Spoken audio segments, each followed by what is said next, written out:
Welcome back to The Explainer. So picture this. It's January 1918. The world is literally at war. Chaos is everywhere. But right in the middle of all that, in San Diego, there's this ordinary couple living out a daily routine that is just remarkably precise. We're diving into this incredible intersection where logical planning and meticulous record-keeping crash right into profound romance. There's a quote that perfectly sets the mood for this whole story. It goes, "There is a particular kind of happiness that doesn't announce itself. It arrives quietly through repetition." You know that feeling, right? It totally grounds us in the quiet comfort they found.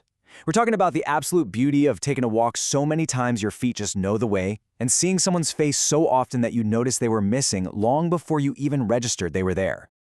Okay, so let's start by looking at their baseline. Chapter 1, if you will, the Thursday routine, specifically in January of 1918. To really get how deep their bond was, you have to understand this routine. The San Diego Arbor was frantic, supply ships everywhere, urgent wartime industry. But Emily and Lyle, they carved out this incredibly cozy, rhythmic predictability. Every single Thursday, no exceptions, Lyle would show up at Hawthorne Street right at 9 a.m. And actually, Emily had already been watching from the windows since 8:45. They take an easy 20-minute walk down to the waterfront, grab their usual chicken salad at a Broadway cafe, and hop a trolley to 30th Street to have dinner with Lyle's parents. The whole thing would wrap up back at Emily's place with dessert meticulously prepared by her sister Georgia.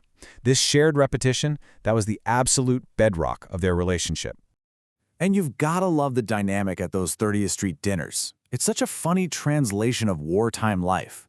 Lyle's dad, Austin, was neck-deep in aviation work at Rockwell Field training pilots. He had this rigid troubleshooter mindset. He'd be talking about the Genea biplanes and say they behave in ways that, quote, require experienced handling. Enter Lyle's mom, Della, the ultimate grounded translator.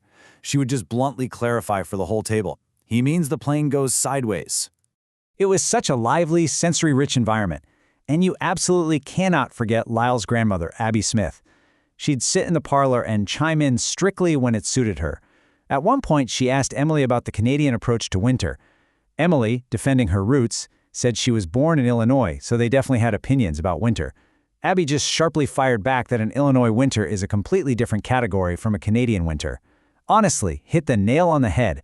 It was exactly that kind of witty, spot-on observation that made these winter gatherings so special.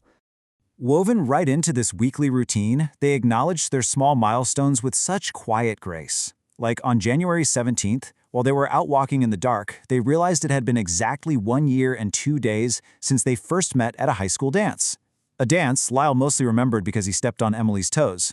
When they got back to the house, Georgia had quietly celebrated the anniversary by baking gingerbread. No big fuss, she just served it up and simply noted it had been a, quote, good year. But the rhythm of their lives was about to speed up, which brings us to the next phase, the supply chain promotion, and a major shift in the mathematics of their future.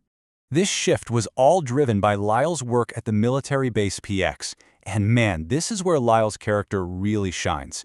He was a highly organized, totally data-driven guy.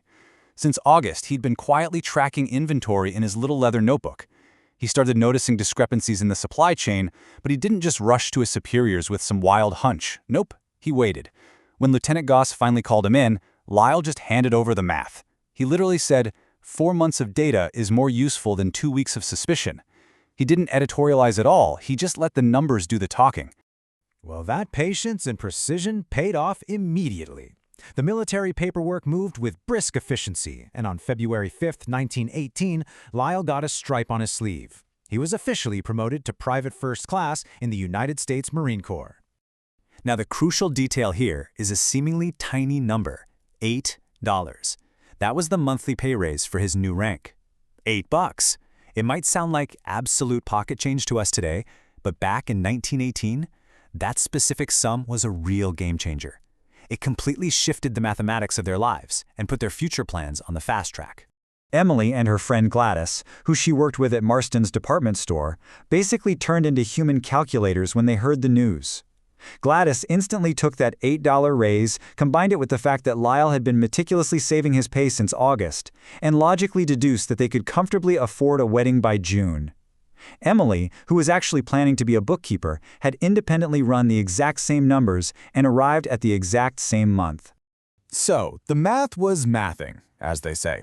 This leads us right into a very special February Valentine, specifically February 14th, 1918.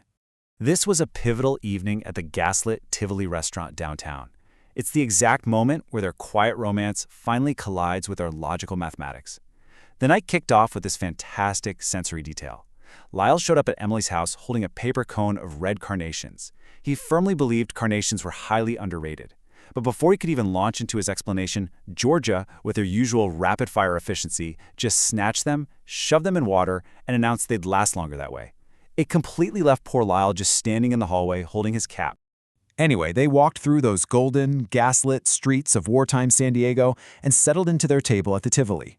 Over a super reliable order of roast beef and apple pie, they did something so incredibly on brand for them. They basically agreed on the entire structure of their wedding before a ring was ever even mentioned. So logical, right? They outlined a small family gathering officiated by Reverend Crabtree, followed by a modest dinner, and, obviously, George's lemon cake. That was non-negotiable. With the whole structure agreed upon, they just needed a date. Gladys had already mathematically deduced June, but it was Emily who brought the deep emotional resonance to all this logical planning.